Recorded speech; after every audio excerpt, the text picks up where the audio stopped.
Good evening. I'm calling the Monday, April 9th, 2018 Planning Commission meeting to order. Will everyone please rise for the Pledge of Allegiance? I pledge allegiance to the flag of the United States of America and to the republic for which it stands, one nation, under God, indivisible, with liberty and justice for all. Thank you. All right, first item on the agenda tonight is the swearing in of a new commission member, Carol Metty. Will you please come up to the front, and I believe Julie, you'll be swearing her in.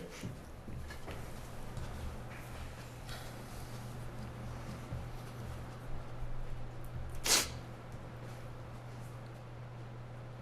you could raise your right hand, repeat after me. I, Carol Metty, do solemnly swear that I will support the Constitution of the United States and of the state of Minnesota, and faithfully discharge the duties of the Planning Commission of the City of Eden Prairie in the County of Hennepin and State of Minnesota to the best of my judgment and ability, so help me God. So help me God. Thank you. Just sign.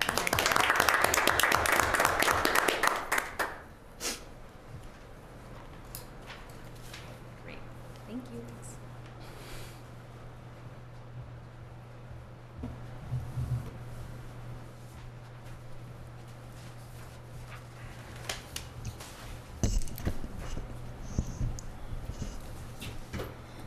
Now officially welcome aboard.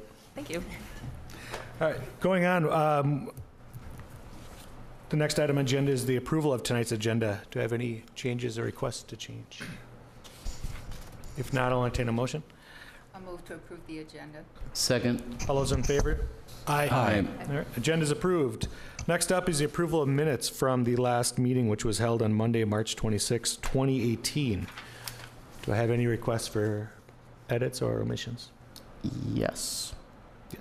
Commissioner Weber. At the end of page 2, Weber said the city should be looking at other ways to get people to these places because he feels there's too much parking space in Eden Prairie. He feels if an applicant needs to address parking spaces, they could come in for a waiver.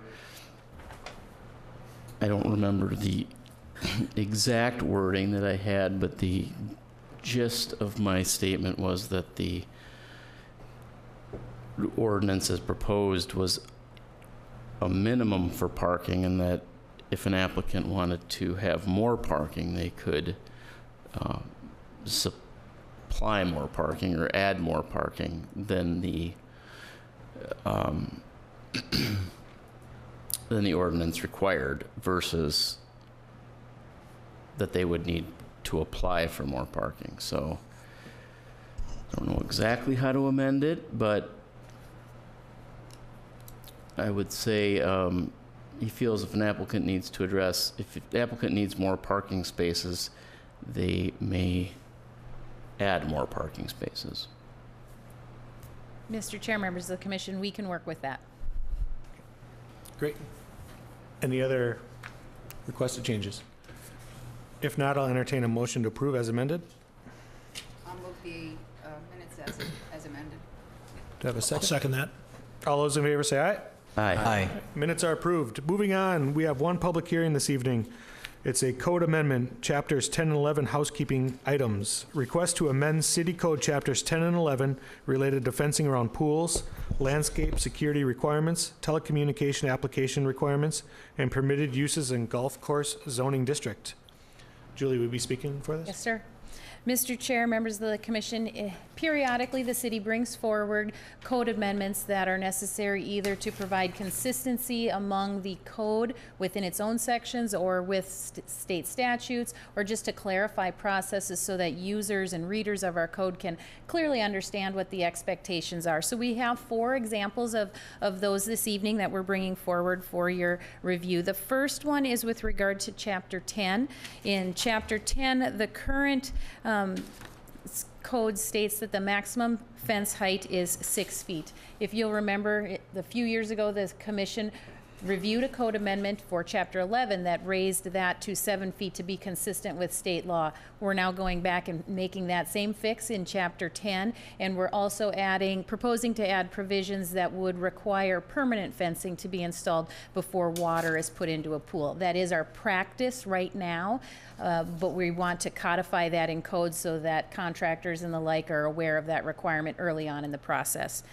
The second revision to the code is with regard to landscaping security. So the city takes a financial security every time there's a project that includes landscaping. The city holds that security for a specified amount of time, and upon completion of that time frame, we go out and inspect to make sure that the right number of species are in, that they've survived. If they're looking as if they're struggling a little bit, we work with the developer to make sure they get replaced or maintained.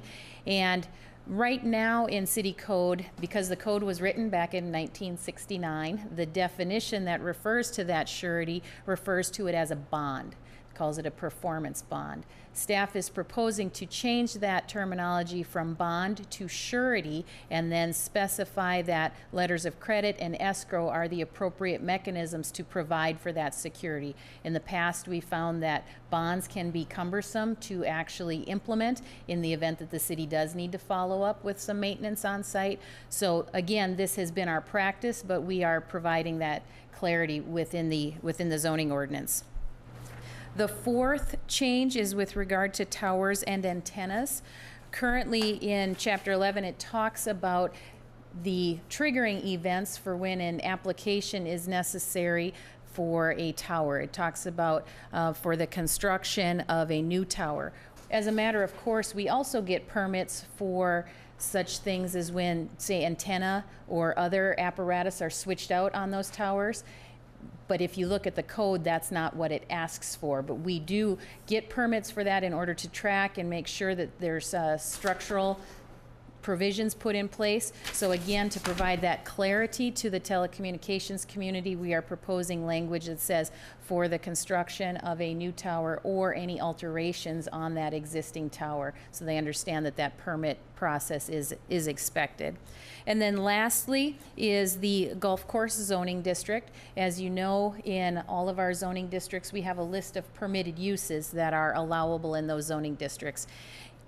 Somehow, when the golf course zoning district was created, the standard uses of towers and antennas and public infrastructure were not included in that list. So we're proposing to add those in now because clearly those would be permitted uses that we would expect and do see in every zoning district within the community. So just to provide that consistency among the code, we are proposing to add those two uses to the list of permitted uses in the golf course district. So with that, I'm happy to answer any questions that you might have. Great, thank you. Questions? Commissioner DeSanctis. Julie, does the 7-foot requirement for the pool fencing conform to the city's requirement for height of fencing around perimeter of backyards? Mr. Chair, members of the commission, yes, it would. This change would provide consistency for maximum fence height throughout the community.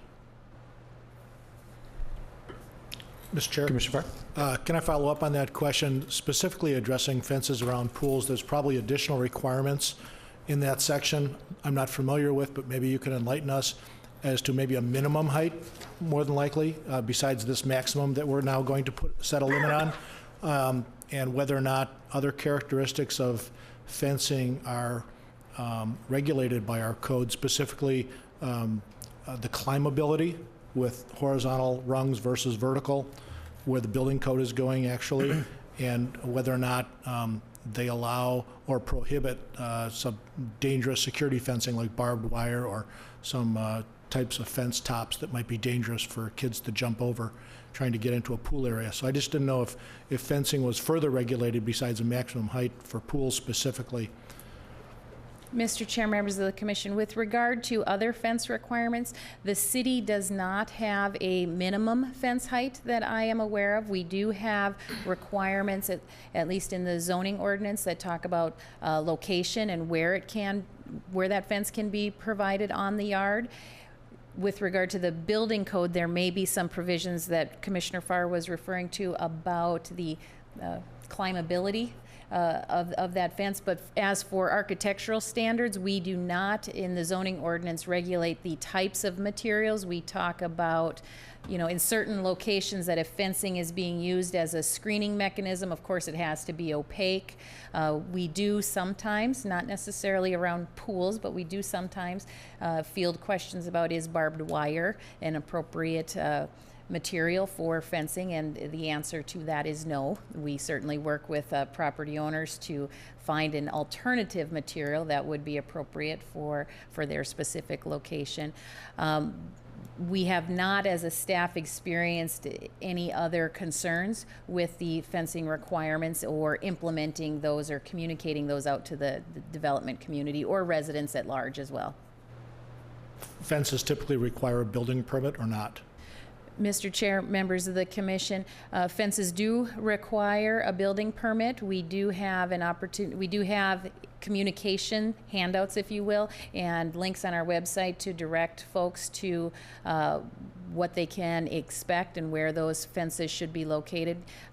They can be allowed up to the property line in certain cases. We always look at those on a case-by-case basis because a lot may have a easement on it that has a public infrastructure running through. We want to make sure that there isn't a hindrance to access those public infrastructure items. So we do look at that on a case-by-case basis. Thank you. Barber. Julie, if I could just ask you a quick question here, please. This is for clarification. This has to do with the City Code Chapter 11 as it pertains to the golf course zoning. I anticipate there's probably chances of another golf course coming in Eden Prairie at this point in time is probably going to be fairly low. Does this just more or less just strictly housekeeping, or does it actually affect anything out there with any of the golf courses right now? Mr. Chair, members of the commission, it's largely housekeeping. I think it's fair to say that if you were to take inventory on the golf courses that we do have, there's likely some public infrastructure that runs through those. Okay. So it provides additional clarity that those are permitted uses within that zoning district. As for the telecom, the towers and antennas, the federal law that was passed in 1996 makes it very clear that that's a permitted use in every zoning district, and this is just a housekeeping item to make sure it's added to this district. Understood. Thank you. Yes. Hi, Julie. I have a question related to the antenna section, section 3. You're adding the words new tower or alteration of an existing tower, including antenna replacement and associated modifications. How does the city define associated modifications?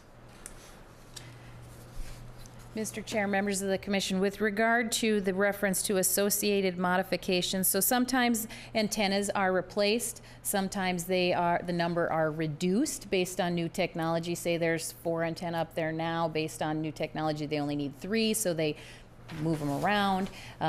Any of those types of alterations would require that review. Okay, thanks. Commissioner Murty.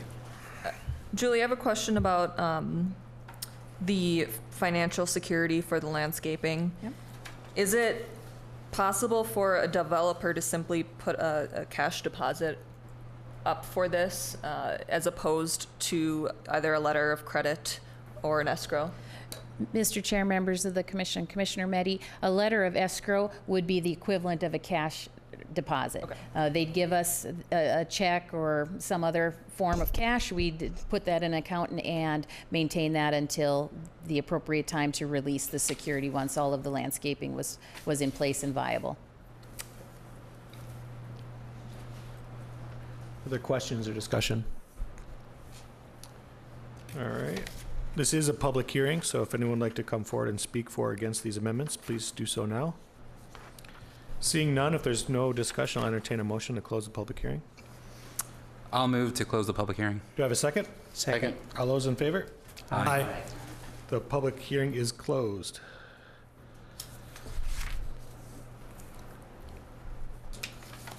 Anyone want to make a motion? Sure, I'll do it. I'll move to recommend approval of a code amendment for chapters 10 and 11 related to fencing around pools, landscape sureties, telecommunication applications, golf course permitted uses, and based on staff recommendations and information contained in the staff report dated April 4th, 2018. All right, I have a motion. Do I have a second? I second. All those in favor say aye. Aye. Motion passes. Moving on, any planners reports this evening? No, sir. All right, members reports. Continuing business. New business. I'll entertain a motion to adjourn. So moved. Do I have a second? Second. All those in favor say aye. Aye. Meeting's adjourned. Thank you.